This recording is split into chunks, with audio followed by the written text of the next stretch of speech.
кішкене таратпа материал болады, әрқайсымыздікіне. Түсінікті ғой, таратпа материалдың астында QR код болады. QR кодта телефонмен скан жасаған кезде бірінші топ, немесе екінші топ, үшінші топ деп тұрады. Түсінікті ғой? Бұл жерде барлықтарында бірдей фото тұр.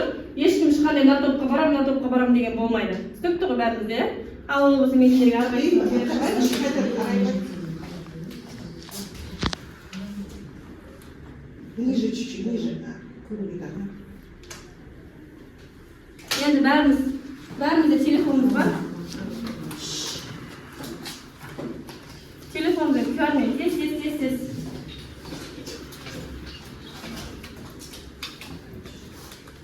Ашқан кезде бірінші топ, екінші топ деп көрінеді. Бірінші парта.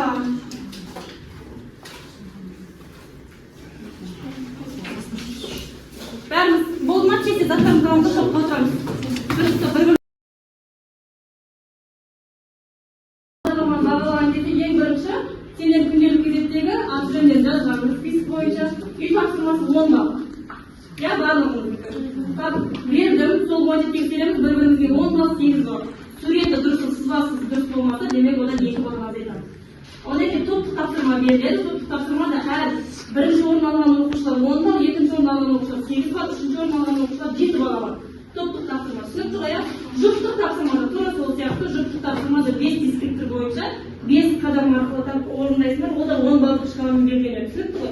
Одан кейін жеке тапсырма бізде Сократик деген бағдарлама бойынша жасайды. Бұл жерде QR код арқылы әрқайсысын кіріп өздерің тест орындайсыңдар. Қорытынды бағаны шығарамын, одан кейін бағаны мен қоямын. Түсінікті ғой. Бүгінгі бағалау бойынша. Енді олай болса сендерге қайталау үшін үй тапсырмасын еске түсіру үшін призманың жазбасы берілді. Призманың жазбасын аламыз. Мұндағы жаңағы 5 есепті шығарамыз. Сол бойынша жапсырамыз. Мен қазір бәріне беріп алайын. Призма топ призманы, пирамида топ пирамиданы,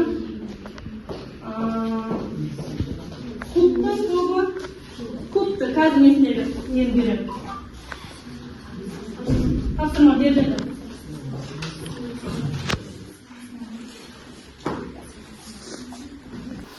Демек бірінші топ бізде куб бітірді, пирамида бітірді, одан кейін призма бітірді. Призманың есептері қиындау болған. Кеттік, фигураны құрастырдық, өзіміз көзімізбен көрдік, қандай болатын. Ең бірінші куб қандай есеп берілді бізде? Бір есепті оқы. Бір есеппен ғана тексерейік. Төселген есеп әр жақтың осындағы 5 см болатын текше көлемін алыңыз.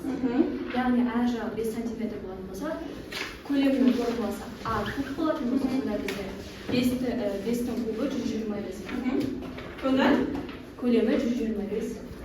Дұрыс бол ма? Дұрыс па? Екі топ қараймыз, тыңдаймыз. Кеттік, келесі пирамиданың бір есепті ғана оқимыз. Дұрыс пирамиданың толық бетін аудан табу деп тұр. Толық бетін аудан табу үшін бірінші Бізге не беріп тұр өзі? Табан қабырғасымен аталған нәрсе. Толық бетін табу үшін бірінші бүйір бетінің аудан табу аламыз. Сол үшін екіден бірді көзетеміз табанның периметріне және оған яғни апофиганы көбейтеміз. Одан кейін толық бетін өзін табамыз. Сол үшін жаңағы бүйір бетінен шыққан қосамыз табанын. Сонда шықма есебіз. Және тағы не жаздың сен? Формуланы жазып қой бәріміздікіне. 4 есеп берілген, бірдей тек қана шамалар әртүрлі және формула жазамыз демек. Ал келесі призма. Бұл бізде призма, бұл көп параллель жақтармен тұрады және де бүйір беті болады. Бізде дұрыс призма. Бұл бізде дұрыс призма.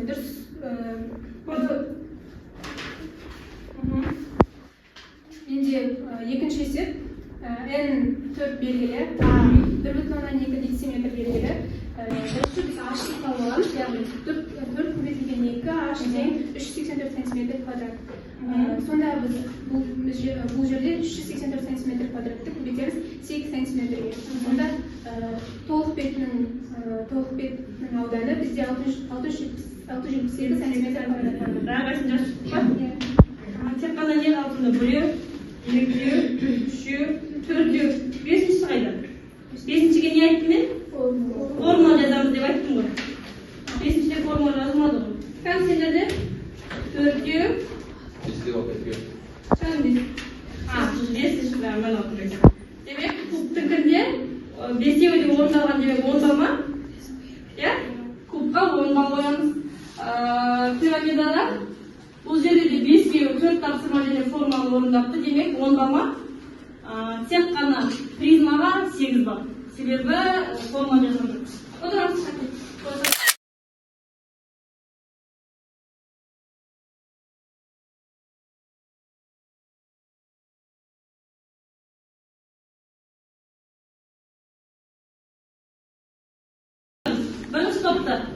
Бірінші топ деген бірінші жұптар. Кім бізде? Екі жұп бар ғой бізде, иә? Бізде бұл жерде пиза тапсырмасында барлығымыз үлкен болған кезде соған байланысты пирамиданы өтіп жатқандықтан үйдің төбесі табаны шаршы болатын пирамида болып табылады. Шаршының өлшемі 9 метр көбейтуге 9 метр. Пирамиданың әрбір бүйір жағы табан жазықтығына 45 градуспен көлбеленген. Қамылдық табақтарының өлшемдері 1,25 метр көбейтілген 2,5 метр. Егер қалдықтарға 10% қосу керек болса, деңгейді жаңағы біздің өзіміздің немізге, текшемізге 10% тағы да соның 10% қосу керек. Демек, қанша болады? 1,1 болады көбейтуде, онда қажетті қамылдық сабақтардың санын анықтаймыз. Демек, біз базарға бару үшін ауданды тауып аламыз, сол бойынша барамыз. Түсінікті ғой, екеуіне, екі жұпқа. Келесі екінші топтар кімдер? Сендерсіңдер ғой, 3 жұп. Екінші топ деп бізде пирамида. Бұл жерде сендердің біріне текше болғанмен текше берілген жоқ. Пирамида біздің ортамыздың астанасы көрнекті жерлердің бірі бейбітшілік келісім сарайы. Оның пішіні табаны шаршы болатын дұрыс. Жаңағы біздің ғой істеп қой пирамида. Табан қабырғасы 61 деп аламыз, жұптап аламыз. Пирамиданың биіктігін де 61 деп аламыз. Бұл алтын қимақ мына нелердің қимақ. Түсінікті ма? Иә? Қағидаттарына негізделген сарайдың қас бетін жуу керек. Клининг компанияның ғимараттар қамбеттерін жуу келесі кесте бойынша жүргізіледі. Демек, мына жердегіміз 100 метр квадратқа дейін 1 метр квадратын 360 теңгеден жуады. Клининг компаниясы. Түсінікті ғой, 100-ден 500 болатын болса, аудан ол 300-ден жуады. Көп болған сайын бізде аз ақшадан жоқ. Түсінікті ма? Сондықтан бізге тапсырмада берілген жылыжайдың төбесі дұрыс 6 бұрышты пирамида болып табылады. Дұрыс 6 бұрышты, 4 бұрышты емес. Жылыжайдың қабырғаларының табаны 2 метрден болатын. 4 бұрышта есіктің биіктігі 1,85 биіктігі. Метр. Төбенің биіктігі 0,5 метр. Демек, төбенің биіктігі мынау. Жылыжайды қайтадан полиэтилен қаптау қажет. Демек, қаптау керек қысқа. Қоймадағы материалдың ені 1,1 метр орамдарда сатылады, бағалары келесідей. Бұл жерде де қанша теңгеге аламыз, қанша штук аламыз. Түсінікті ма? Сұрамыз.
қорытынды уақытысы жеке жұмыста не істейміз?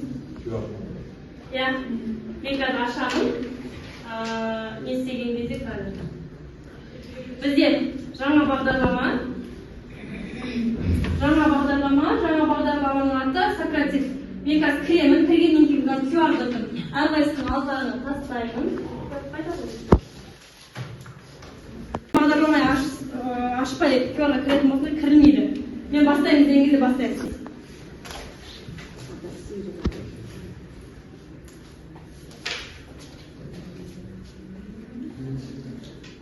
Кірді ғой сразу, иә?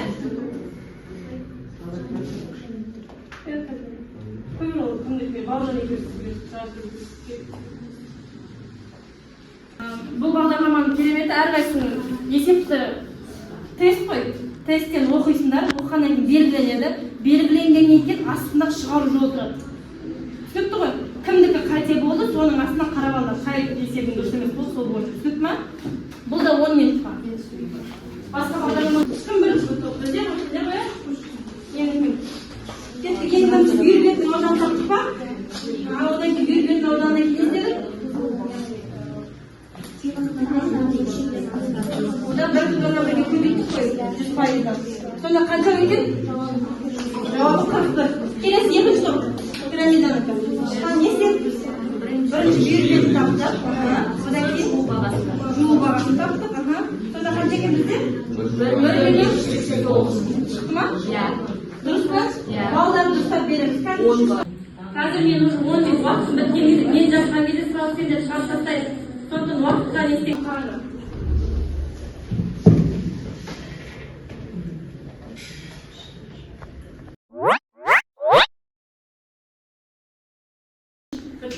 Негізі мен жазған кезде жабылды. Түсінікті бәрімізге. Енді бағалаулардың барлығын бағалап, қазір мен нені шығарамын. Сондықтан барлықтарың жаңағыдегі бүгінгі сабағымызға қазір мен сіздер бағалаймын, сендер мені бағалаңдар. Бүгін бізде ақылды сабақ түсіндім, әлі де үйренерім көп. Мен бәрін түсіндім, сабақ өте қызықты өтті. Немесе сабақ қызықсыз өтті. Қараймыз, біріншіге формуланы қойдым.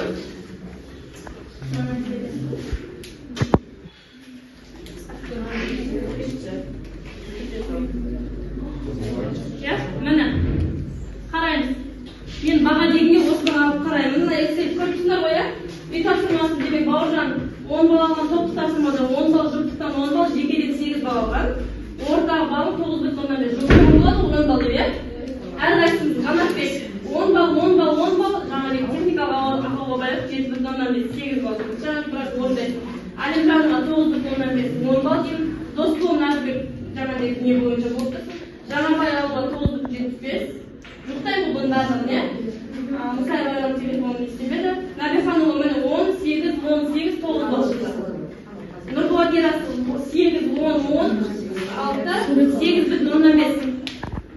Нұрболат Ерасыл 8,5 шықты. Демек, бәріміз бағаланмай, на бойынша күндер кезекке қоямын. Маған лебіздеріңізді білдіреміз. Сабағымызға рахмет. Енді үй тапсырмасы. Жеке тапсырмасы болды, мен бағаладым. Енді ақылдыкі. Барлығын давам тапсырамыз. Қай жаққа, не түсінбеді. Тапсырмасы. 4-5 тапсырмалар. Үй тапсырмасы біз уже пучкаға тапсырдық. Жаптым ғой пучканы? Жаптадық. Жетпеген аламын жеткен.